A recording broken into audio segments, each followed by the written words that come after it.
जितने भी अहले वतन हैं उनको जश्न आज़ादी मुबारक हो। ठीक है। दूसरी बात ये है कि राना साहब आपका बहुत शुक्रिया कि आपने हमें इस काबिल समझा और हमें अपना मौका बयान करने का मौका दिया है। Bundle of thanks for this one. तो सबसे बड़ी बात ये मैं करना चाहूँगा कि देखें, पाकिस्तान हर बंदा ही बात करता है कि बड़ी कोशिशों से बड़ी कुर्बानियों से हासिल किया है, लेकिन ये बातें बातों तक नहीं होनी चाहिए।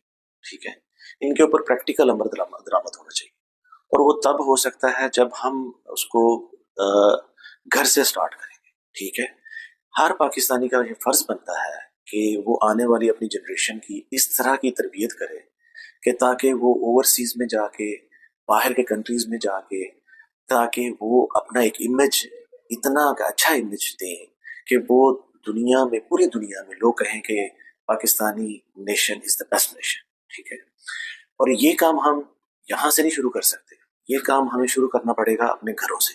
ठीक है, जब हम अपने घरों में अपने बच्चों की तरबियत प्रॉपर करेंगे, ठीक है, उनको झूठ से बचाएंगे, उनको अखलाकी कदरें सिखाएंगे, उनको मिलावटों से बचाएंगे, ठीक है, उनको रिश्वतखोरी से बचाएंगे, ठीक है ना, तब हम जैसे लोग बाहर आकर एक पाकिस्तान का एक प्रोजेक्शन अच्छी रहेंगे। ठीक है, और ये हमारे तालीमी इदारों में भी बनता है। ठीक है, जब हम इसको इस तरीके से तालीमी इदारों में इस तरह की तरबियत करेंगे इंशाल्लाह ताला, तो इंशाल्लाह ताला जो कौम मुल्क के अंदर है या जो मुल्क के बाहर है, ठीक है, जो कि पाकिस्तान, जो पूरी दुनिया में है, तो वो इंशाल्लाह ताला पूरी दुनिया में पाकिस्तान का नाम भी रोशन करेगी और खिदमत भी करेगी और ज़र मुबादला भी लाएगी। जज़ाकल्लाह खैर। अगेन बहुत शुक्रिया। जश्न आज़ादी मुबारक।